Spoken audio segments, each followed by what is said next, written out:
تلوار بھی ہیں، یا بزم جہاں مہکائیں گے، یا خون میں نہا کر دم لیں گے، سوچا ہے اب کفیل کچھ بھی ہو، ہر حال میں ہم اپنا حق لیں گے، عزت سے جیے تو جی لیں گے، یا جام شہادت پی لیں گے۔ سب سے پہلے میں یہاں پر تمام بزرگوں کو سلام پیش کرتا ہوں، یہاں کے نوجوانوں کو سلام پیش کرتا ہوں، یہاں کے بچوں کو سلام پیش کرتا ہوں، جو اپنی جد و جہد کے لیے، اپنے شعور کو عام کرنے کے لیے آج اس بارش کے باوجود یہاں پر وادی گریز ہلمت میں اپنے حقوق کے مطالبے کے لیے، اپنے حقوق کے حصول کے لیے یہاں پر سب جمع ہیں۔ میرے معززین علاقہ جان،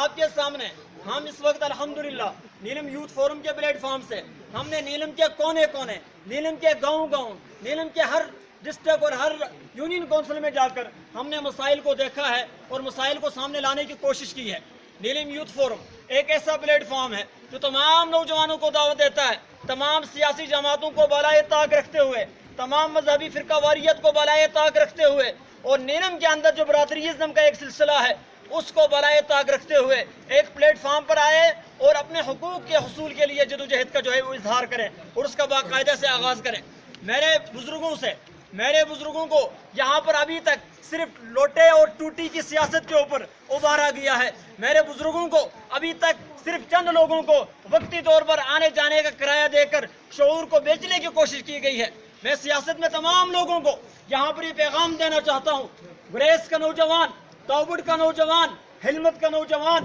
پھلوئی کا نوجوان اور پورے نیلم کے سارے جو نوجوان ہیں وہ جاگ اٹھے ہیں اور اپنے معاملات کو انشاءاللہ اپنی صلاحیتوں کے ذریعے ان کو جو ہے انشاءاللہ حل کریں گے۔ اس حوالے سے ہم نے جہاں پر سیاسی معاملات تھے وہاں پر ہم نے آپ کے ایم ایل اے شاہ غلام قادر کو کئی دفعہ اس بات کی طرف توجہ دلائی کہ آپ روڈ کی بات کرتے ہیں، روڈ کا ابھی تک ٹینڈر بھی جس طریقے سے آپ نے ابھی تک منظور نہیں کیا کہ آگے وہ کیا کنڈیشن پکڑے گا۔ پھلوئی تک آپ نے روڈ کو دے دیا، آگے توبڑ تک کا کیا یہ علاقہ یہاں انسان نہیں رہتے۔ پہلا ہمارا یہ مطالبہ ہے کہ یہ روڈ کا جو سلسلہ ہے مکمل توبڑ تک جو ہے اس روڈ کو بحال ہونا چاہیے، اور اس حوالے سے یقیناً آپ کو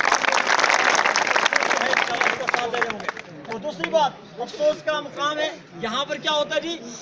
ہمارے یہی لوگ الیکشن لڑواتے ہیں، یہی لوگ ان لوگوں کو پکڑ پکڑ کر یہاں لاتے ہیں۔ سٹاف ہمارے سکولوں میں مکمل نہیں ہے، سکولوں کی چار دیواری مکمل نہیں ہے، بلڈنگز ہماری اس طرح کی، ہمارے بچے گرب کے اندر ان اینٹوں پر، ان پتھروں پر مجبور ہے کہ وہ پڑھیں۔ اور ہوتا کیا ہے، ہمارے یہی لوگ چند جو لوگ ہماری جو یہاں پر نمائندگی کرتے ہیں جا کر مظفر آباد میں جا کر کیس اپنی حکومت کے خلاف دائر کرتے ہیں، اور اس سے بڑا اور ڈھونگ کیا ہو سکتا ہے، اس سے بڑا اور کیا بات ہو سکتی ہے کہ آپ مایوسی کی طرف لوگوں کو لے کے جائیں۔ انشاءاللہ ہم 15-20 جون لاسٹ ڈیڈ لائن انشاءاللہ دے رہے ہیں۔ 20 جون تک اگر یہ سکول کے جو معاملات ہے، سٹاف ابھی تک ہمارا مکمل نہیں ہوتا،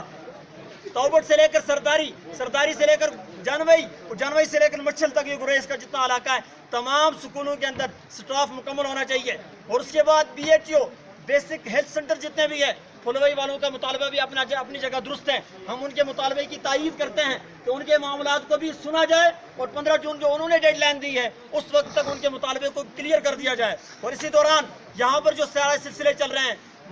ہلمت کے اندر توبڑ تک جتنے بھی BHO کے حوالے سے یہاں پر جو سیٹیں آپ کے پاس موجود ہیں ان کو فل کر دیا جائے۔ اگر یہ نہیں ہوگا تو ہم پھر مظفر آباد سے لے کر توبڑ تک مکمل طریقے سے یہ جام ہڑتال کریں گے، اور صرف یہ ہڑتال تک بات نہیں ہوگی، ہم ان تمام لوگوں کو، ان تمام MLAs کو انشاءاللہ روڈوں کے اوپر لے کر آ جائیں گے۔ اور اس حوالے سے آپ کے نوجوانوں نے باقاعدہ سے ہر محاذ پر یہ جنگ لڑی ہے۔ ہم نے وزیر اعظم آزاد کشمیر راجہ فاروق حیدر خان سے باقاعدہ اس حوالے سے ملاقات کی ہے اور یہ سارے مسائل ان کے سامنے بھی رکھے ہیں، لیکن سیاست کے جو سلسلے آپ کے سامنے ہی ہے۔ اس کے بعد ہم نے مظفر آباد میں ایک پورا پروگرام کروایا جس میں تمام MLAs کو وہاں پر بلایا جنہوں نے یہاں پر حکمرانی کی ہے، ان کے سامنے بھی ان مسائل کو رکھا گیا، لیکن ابھی تک اس پر جو ہے 1% بھی اس پر عمل نہیں ہوا۔ اور اس کے بعد ہم نے بیوروکریسی کا راستہ اپنانا جو اس کا ارادہ کر لیا، اور الحمدللہ چیف سیکرٹری آزاد کشمیر سے ہماری ملاقات ہوئی، اور ان کو عید کے فوراً بعد ہم نے یوتھ نے انشاءاللہ ہم خود ان کو لے کر آئیں گے اور توبڑ تک کا انشاءاللہ انہیں دورہ بھی کروائیں گے،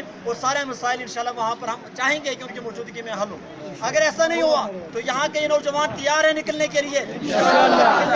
مظفر آباد کے اندر انشاءاللہ پریس کلب کے سامنے، اور وہاں کی جو اسمبلی ہے ہماری اس اسمبلی کے سامنے انشاءاللہ ہم مکمل اپنے جو حقوق ان کو حاصل کریں گے۔ اور اس دوران آپ تمام لوگوں کا میں شکریہ ادا کرتا ہوں دوبارہ سے، اس بارش کے اندر بھی آپ لوگ یہاں پر کھڑے ہیں۔ اللہ تبارک و تعالیٰ سے دعا ہے کہ اللہ تبارک و تعالیٰ ہمارے اس جوش کو، ہمارے اس شعور کو عام کر دے۔ وآخر دعوانا ان الحمدللہ رب العالمین۔